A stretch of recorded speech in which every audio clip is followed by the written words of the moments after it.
साथियों नमस्कार। दीपावली की हम सभी को बहुत सारी मंगलमयी शुभकामनाएं।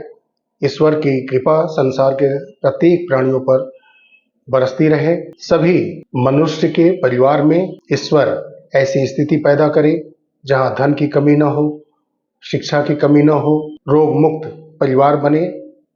ऐसे ही मैं ईश्वर से कामना करता हूं कि मनुष्य के परिवार में धन संपदा, ज्ञान, शिक्षा से भरा पूरा परिवार और रोग मुक्त परिवार हो, ताकि प्रत्येक के जीवन में दीपावली जैसा हर्षोल्लास, खुशियां हमेशा बनी रहें। एक बार मैं फिर से समस्त प्राणियों की सुखमय होने की कामना करता हूं। अगर आप दुख से पीड़ित भी हों तो मैं ईश्वर से यही कामना करता हूं वो इतनी शक्ति दे कि आप ऐसे दुख से भरे समय में अपने दृढ़ संकल्प के द्वारा उस दुखदायी समय से भी बाहर निकलें और फिर से आपके घर में खुशियां हों। यही मैं ईश्वर से कामना करता हूं और अपनी कृपा संसार के प्रत्येक प्राणियों पर बनाए रखें। साथियों, मैं समय अभाव के कारण बहुत ही कम वीडियो अपने चैनल पर ले आ पाता हूं और सहारा से जुड़े तथ्य को ही मैं आपके सामने रख पाता हूं। लेकिन मैं ऐसा चाहता हूं कि समाज के कई ऐसे मुद्दे हैं, राजनीतिक है, सोशल संबंधित है, शैक्षिक है, तो ऐसे बहुत सारे मुद्दे हैं जिस पर मैं अपनी कंटेंट आपके सामने लाना चाहता हूं, लेकिन समय अभाव के कारण नहीं ला पाता। और हाल फिलहाल में मैं सहारा से जुड़े मुद्दे जब मुझे कुछ मिलते हैं, कुछ ऐसे समाचार मिलते हैं, तो वो मैं आपके सामने रखता हूं। और कई ऐसे मुद्दे हैं जो कि बेटियां हैं, जो बेटी अपने ससुराल से अपमानित करके भगा दी गई हैं। ऐसे कई गरीब परिवार हैं जो काफी परेशानी भरे हालात में हैं। तो ऐसे बेटियों के, ऐसे परिवारों के प्रमाण के साथ, तथ्य के साथ मैं आपके सामने ऐसे वीडियो लेकर के आना चाहता हूं और आने वाले समय में मैं लेकर के आऊंगा भी। तो आप कमेंट बॉक्स में अपने कुछ ऐसे मुद्दे जिस पर आप विश्लेषण जानना चाहते हैं, देखना चाहते हैं वीडियो, तो आप कमेंट बॉक्स में रख सकते हैं। मैं कोशिश करूंगा कि ज़्यादा से ज़्यादा समय प्रत्येक दिन कम से कम एक कंटेंट मैं आपके सामने ला सकूं। साथियों, सहारा से जुड़ा ये वीडियो होगा। अगर वीडियो आपको अच्छा लगेगा तो लाइक करिएगा, शेयर अवश्य करिएगा, ताकि आम निवेशकों को जागरूक किया जा सके और उनको फिर एक छलावे से बचाया जा सके। साथ ही में अगर चैनल पर आप नए होंगे तो चैनल को आप सब्सक्राइब करें, बेल आइकन को प्रेस करें, ताकि आने वाले वीडियो की सूचना आप तक पहुंचती रहे। साथियों, सहारा इंडिया जो कन्वर्जन का बॉन्ड उन्होंने दिया था, आप जानते हैं कि सहारा रियल एस्टेट और सहारा हाउसिंग का जो केस जब शुरू हुआ तो इन्होंने सोसाइटीज बनाई और क्यूसॉफ्ट, ऐसी कई कंपनियां इन्होंने बनाई। बनाने के बाद कन्वर्जन का बॉन्ड आम निवेशकों को दिया। इसी पर SFIO यानी कि सीरियस फ्रॉड इन्वेस्टिगेशन ऑफिस के द्वारा नोटिस जारी किया गया है सहारा के एजेंट को और जमाकर्ता को भी, और उसमें यह जानने की कोशिश होगी कि एजेंट किसके कहने पर जो कन्वर्जन का बॉन्ड है आम जमाकर्ता को दिए। जमाकर्ता से यह पूछा जाएगा कि आपको एजेंट ने क्या कह करके बॉन्ड दिया है, या आप स्वयं ऑफिस पे गए थे, किस अधिकारी से ऑफिस में बात हुआ था जिससे कि आपको कन्वर्जन का बॉन्ड लेना पड़ा, और उस समय आपको क्या क्या कहा गया इस पॉलिसी से संबंधित जिनको कन्वर्जन का बॉन्ड दिया गया है। और कई चीजें हैं जिसमें अगर नोटिस जारी होता है तो जिनके भी पास ये नोटिस जाता है उनको खुल करके अपनी बात रखनी होगी, डरने की इसमें कोई जरूरत नहीं है। नमस्कार साथियों, मैं नागेंद्र कुमार कुशवाहा, राष्ट्रीय सचिव विश्व भारती जन सेवा संस्थान। साथियों, बहुत सारे सहारा के एजेंट, सहारा के कार्यकर्ता और सहारा के जमाकर्ता को माननीय SFIO की तरफ से कुछ पत्र जारी किया जा रहा है, जिसमें सहारा के बारे में पूछताछ किया जाएगा। इसके लिए उनको सम्मन भेजा जा रहा है। इस सम्मन से घबराने की जरूरत नहीं है। इसका हम लोग इंतजार कर रहे थे कि कोई हमसे पूछे, देश की जांच एजेंसियां जिनको हम सहारा के किए गए कारनामों को खुल करके उनको बता सके। जिन्हें भी सम्मान आता है वो इसे सहर्ष स्वीकार करें और अपने देश के जांच एजेंसियों, चाहे एसएफआई हो, सीबीआई हो, ईडी हो, किन्हीं का जांच पड़ताल के लिए किसी भी कार्यकर्ता या जमाकर्ता को बुलाया जाता है तो जांच में पूरा सहयोग करें। इससे घबराने की जरूरत नहीं है। बहुत सारे साथियों का मुझे आज फोन आया है कि सर हम लोगों को सम्मान आया है। एक खुशी की बात है कि जा करके एक अच्छा पटल पे जा करके हमें हमारी बात कहने का मौका मिलेगा। जांच एजेंसियां यही ना पूछताछ करेगी कि आपने कन्वर्जन किया कि नहीं किया, किस तरह से सहारा में काम होता था, आदि आदि। तो सही बात बताने में डर किस बात का है? तो इससे घबराना नहीं है। अगर किन्हीं को सम्मान आता है और किसी भी तरह का उनको कानूनी जानकारी चाहिए, कानूनी मदद चाहिए, विश्व भारतीय जन सेवा संस्थान आपके साथ खड़ा है। विश्व भारतीय जन सेवा संस्थान के लीगल टीम आपके साथ खड़ा है।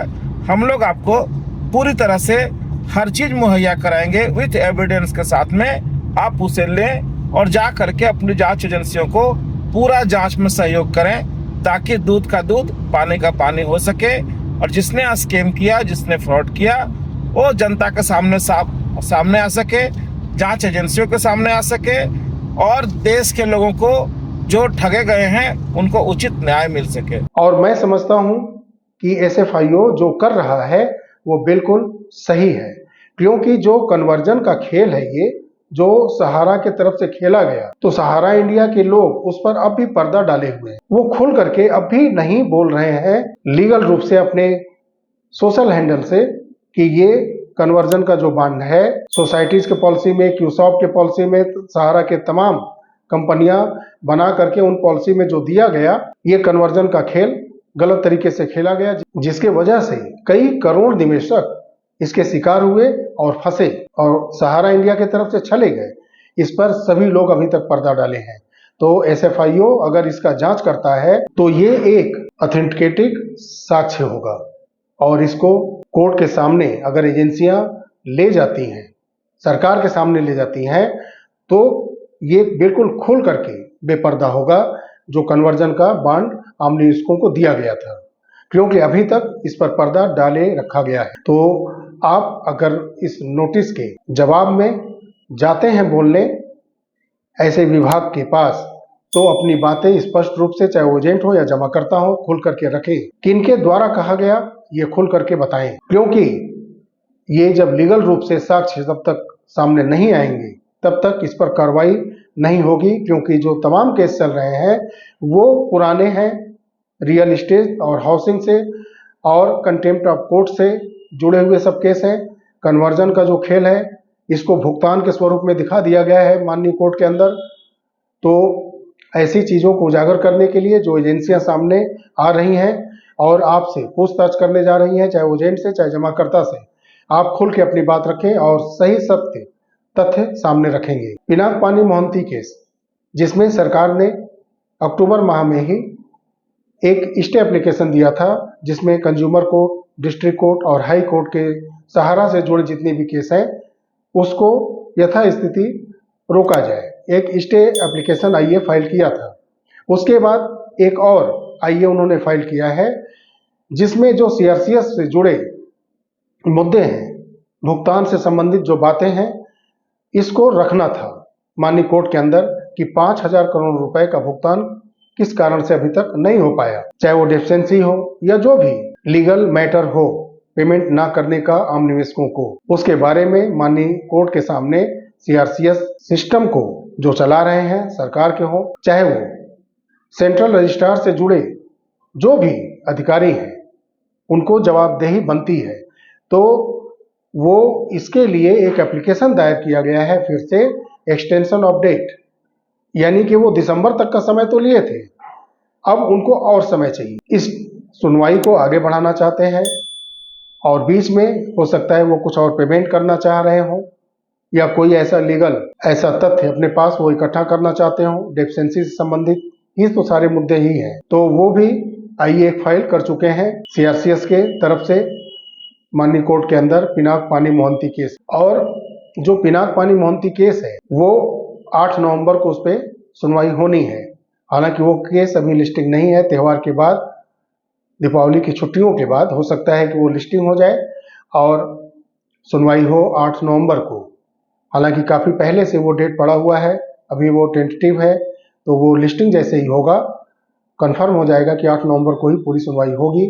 और 5 नवंबर को हो सकता है कि जो सहारा से भी केस है, जो पिछले माह नहीं सुना गया था 5 अक्टूबर के आसपास में, तो उस पर भी सुनवाई हो। और एक चीज़ कहा जा रहा है कि जो नेक्स्ट सुनवाई होगी 11 नवंबर के बाद, तो जितने भी केस सहारा से संबंधित सुन रहे हैं लोअर बेंच के जस्टिस संजीव खन्ना जी, तो उनका नाम आगे रखा गया है, जो नेक्स्ट 6 मंथ के लिए सीजीआई होंगे सुप्रीम कोर्ट के भारत के, तो वो चीफ जस्टिस के रूप में बन जाएंगे और 11 नवंबर को शपथ ग्रहण कर लेंगे, ऐसा बात चल रहा है सोशल मीडिया के माध्यम से। लेकिन जो तथ्य सामने निकल के आ रहा है कि अगली सुनवाई सीजीआई करेंगे, लेकिन मैं मानता हूं कि एक लोअर बेंच अभी, क्योंकि अपर बेंच सीजीआई की होती है, 5 और 7 बेंचों की जो पीठ होती है वो अपर बेंच होती है। तो अभी जो ये लोअर बेंच में सुनवाई चल रही है सहारा की, तो जब माननीय कोर्ट के सीजीआई संजीव खन्ना जी बन जाएंगे तो वो इस केस की सुनवाई करते हैं कि नहीं, पहले ये देखना है। क्योंकि अगर सीजीआई सुनवाई करते हैं तो ऑटोमेटिक ये केस अपर बेंच के पास चला जाएगा। और सत्यता तो यही है कि अगर अपर बेंच सुनवाई करती है तो जल्द से जल्द इसमें फैसले क्लियर ही हो जाएंगे। लेकिन अगर सीजीआई बनने के बाद संजीव खन्ना जी की जगह पर अगर कोई और आता है जिनको जस्टिस नियुक्त किया जाता है सहारा से भी केस में केस सुनने के लिए, तो फिर ये नॉर्मल एक सुनवाई जो जैसे चला आ रहा है वैसे ही होगा। तो आशा करते हैं कि जो बातें कही जा रही हैं कि जो अगले सीजीआई हैं संजीव खन्ना जी, जो अब तक सहारा से संबंधित कई केस में वो सुनवाई करते आए हैं, जब वो देश के सीजीआई हो जाएंगे तो वो इस केस को सुने। अगर वो सुनते हैं तो सारी चीज़ें वो पहले से जानते हैं और वो ऑटोमेटिक ये केस अपर बेंच में जाएगी और इस पर जो आदेश है बहुत ही तेजी से आने शुरू होंगे और इससे आम निवेशकों को बहुत ही बड़ा रिलीफ मिलेगा। लेकिन एक बार मैं फिर कहूँगा कि जो सहारा ने multiple membership form, master form और क्यूसाप का जो मैटर है और डेथ क्लेम, ये ऐसे तमाम चीज़ें हैं सहारा इंडिया के तरफ से।